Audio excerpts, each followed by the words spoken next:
تھا۔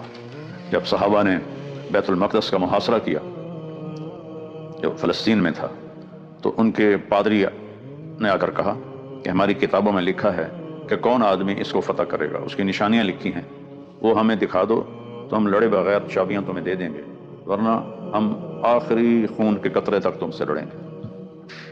تو صحابہ نے آپس میں مشورہ کیا کیا جائے؟ تو بعض نے کہا کہ حضرت خالد بن ولید، ان کی شکل حضرت عمر سے ملتی ہے، تو عمر کو کیا تکلیف دیں کہ وہ مدینہ سے آئے، اس کو کھڑا کر دیتے ہیں۔ تو چند دن کے بعد انہوں نے حضرت خالد بن ولید کو کھڑا کر دیا کہ یہ ہمارا امیر آ گیا ہے۔ وہ اوپر قلعے کی دیوار پر چڑھے، اپنی کتاب کو کھولا، دیکھا، کہنے لگے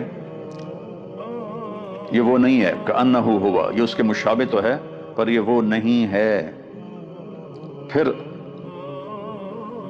صحابہ نے خط بھیجا حضرت عمر کو، آپ نے سب کو جمع کیا، مشورہ کیا، تو سب نے کہا کہ کوئی جانے کی ضرورت نہیں ہے، انشاءاللہ فتح اللہ نے ہماری رکھی ہے۔ تو حضرت علی رضی اللہ تعالیٰ عنہ علیہ السلام نے فرمایا کہ عمر، اگر تیرے جانے سے خون ریزی ختم ہوتی ہے تو تمہیں جانا چاہیے۔ تو آپ نے فرمایا صدق ابو الحسن، ابو الحسن کی رائے سب سے صحیح ہے، اور اپنے غلام کو لے کر وہاں سے چلے مکہ سے مدینہ، کوئی لشکر ساتھ نہیں، ایک غلام ایک خود۔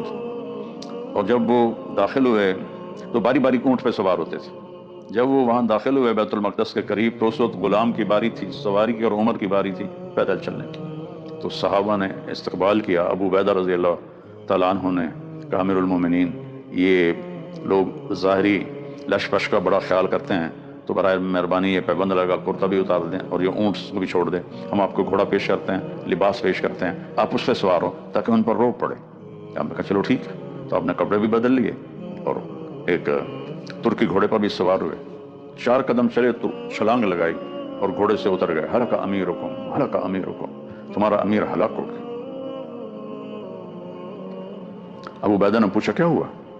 کہا میں جب بیٹھا ہوں گھوڑے پر، اور ترکی گھوڑا بہت اعلیٰ نسل ہوتا تھا، تو میرے دل میں یہ آ گیا کہ میں تو امیر المومنین ہوں، تو میرے اندر ایک بڑائی آ گئی تھی، میرا کرتا واپس کرو، میرا اونٹ واپس کرو، اسی کرتے میں جس کو پیبند لگے ہوئے تھے اور اونٹ کے ساتھ۔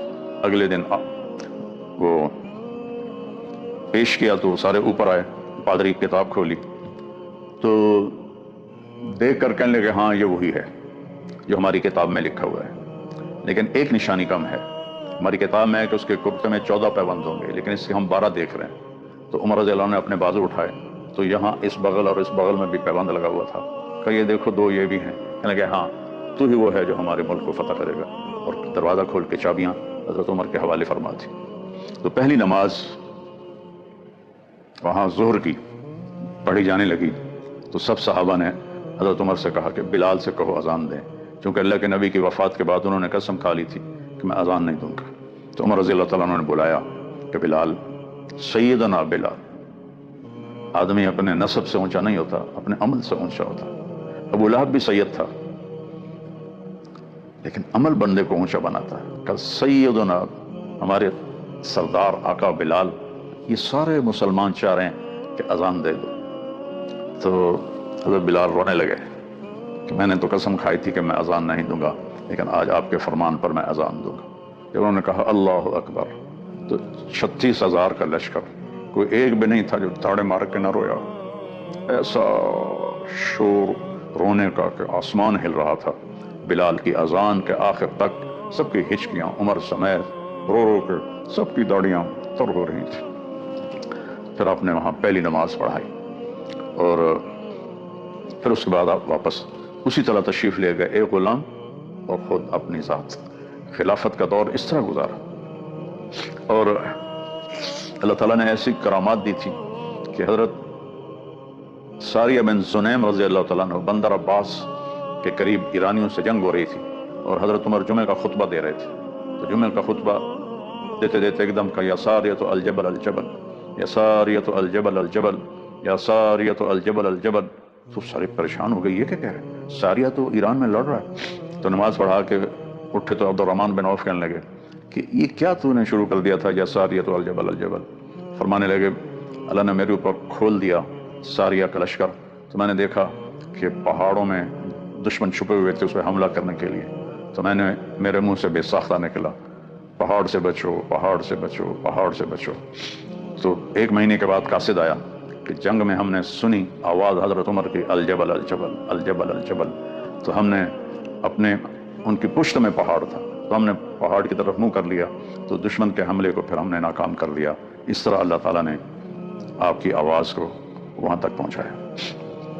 اور لیکن آپ کی اپنی زندگی کا حال یہ تھا کہ ایک دفعہ 10 مبشرہ میں سے حضرت طلحہ، حضرت زبیر، سعد بن ابی وقاص، ابو عبیدہ بن جراح، عبد الرحمن بن عوف اور مولا علی علیہ السلام رضی اللہ عنہ، یہ 6 آپس میں جمع ہوئے کہ عمر بہت سخت زندگی گزار رہا ہے، اس کو کہیں کہ یہ تھوڑا نرمی اختیار کرے اپنے اوپر۔ تو حضرت علی نے فرمایا کر لو، مانے گا نہیں، کہ نہیں ہم کوشش کرتے ہیں۔ اور انہوں نے کہا ہم ازواج مطہرات میں سے بھیجتے ہیں حضرت حفصہ کو اور حضرت عائشہ کو، وہ بات کریں گے۔ تو یہ دونوں تشریف لائے ان کے گھر میں، تو اب چارپائی پر لیٹے ہوئے تھے، اٹھ کے بیٹھ گئے۔ حضرت عائشہ نے بات شروع کی، امیر المومنین، اللہ کے نبی کے دور میں دنیا نہیں آئی، پھر میرے باپ کا زمانہ 2 سال رہا، دنیا نہیں آئی، اب آپ کے دور میں اللہ نے قیصر کو فتح کرا دیا، روم فتح ہو گیا، ایران فتح ہو گیا، خزانے آ گئے، اب ہماری درخواست ہے آپ نرم کپڑا پہنا کریں اور نرم بستر رکھیں، اپنے کھانے کو بھی اچھا کریں، نرم کریں، اپنی خدمت کے لیے کوئی خادم رکھیں اور اپنے لیے سہولت تھوڑی اختیار فرمائیں۔ تو اللہ حضرت عمر کا چہرہ غصے سے سرخ ہو رہا تھا، یہ میں نے مختصر بتا دی۔ تو کہنے لگے یہ بتاؤ یہ بات تمہیں کس نے سکھا کے بھیجا ہے؟ تو حضرت عائشہ نے فرمایا پہلے ہاں کرو گے تو پھر بتائیں گے، کہ اگر تم مجھے بتا دو نا کہ کن لوگوں نے تمہیں بھیجا ہے تو میں مار مار کے ان کے چہرے سرخ کر دیتا۔ اور پھر رونے لگے۔ پھر اپنی بیٹی سے فرمایا حفصہ تو گھر والی ہے، یہ بتا اللہ کے نبی نے زندگی بھر کبھی 2 وقت کھانا کھایا؟ صبح کھایا شام نہیں کھایا، شام کھایا صبح نہیں کھایا، میں ٹھیک کہہ رہا ہوں؟ کہنے لگے اللہم نعم، جی بے شک آپ ٹھیک فرما رہے ہیں۔ فرمایا اچھا یہ بتا، ایک دفعہ تو نے ایک چھوٹی سی ٹیبل پر اللہ کے نبی کو کھانا رکھ کے دیا تھا، تو آپ نے اٹھا کر زمین پر رکھ لیا تھا اور فرمایا تھا میں اللہ کا غلام ہوں، بندہ ہوں، میں غلام بن کے کھانا کھاؤں گا۔ وہ چھوٹی سی ٹیبل ہٹا کے زمین پر رکھ کے آپ نے کھانا کھایا، کیا یہ ٹھیک ہے؟ کہ اللہم نعم، کہ جی یا رسول اللہ، جی ابا جان۔ کہا اچھا یہ بتا، ہمارے نبی کے پاس تیرے گھر میں ایک ہی جوڑا تھا پہننے کا، اور جمعہ کے دن آپ کپڑے دھوتے یا کسی اور دن کپڑے دھوتے اور انہیں خشک کرنے کے لیے ڈالتے، تو بلال آتے یا رسول اللہ نماز کا وقت ہو گیا ہے، تو آپ فرماتے بلال میرے کپڑے ابھی خشک نہیں ہوئے، جب خشک ہوں گے تو پھر میں آ جاؤں گا۔ تو نماز لیٹ ہو جاتی تھی کہ آپ کے پاس دوسرا جوڑا نہیں ہوتا تھا۔ کیا یہ صحیح ہے؟ کہنے لگی اللہم نعم، جی ہاں ابا جان صحیح ہے۔ کہا ایک دفعہ ہمارے نبی نے وہ جوڑا بھی خیرات کر دیا تھا، کچھ بھی نہیں تھا پہننے کو، تو آپ نے ایک انصاری عورت سے چادر منگوائی تھی اور وہ چادر میں اپنے آپ کو لپیٹ کے جا کے نماز پڑھائی تھی، کیا یہ ٹھیک ہے؟ کہنے لگے اللہم نعم، جی ابا جان ٹھیک۔